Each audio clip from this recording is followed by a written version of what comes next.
What's up, Panda Nation? Peter von Panda here. Where do you get a burger in Detroit? Well, the answer is if you like celebrities, you go to Wahlburgers. So there actually is one down here in downtown Detroit in Greektown. Let's check it out.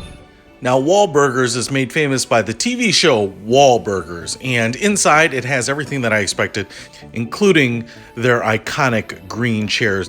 Now, there's some seating downstairs as well as a bar, and then upstairs there's some more seating as well as another entire second floor bar.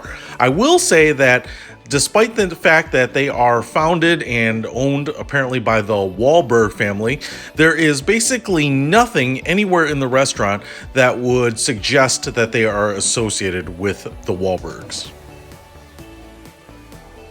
Now, the menu is obviously heavy burger focused, but there are things that include soups and salads.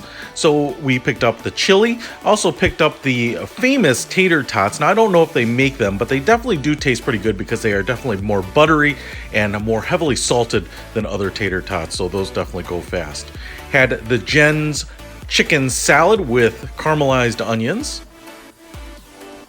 Also got the portobello burger, which is actually just portobello mushrooms where you'd otherwise have meat. But I think the most interesting thing is that this is one of the few burger places that also serves the Impossible Burger, which is a plant-based burger patty. Now, what's really amazing about this is it tasted and felt like meat. So I was actually really impressed with it and want to try it again. Check out Wahlburgers in downtown Detroit. Peter von Panda. Out!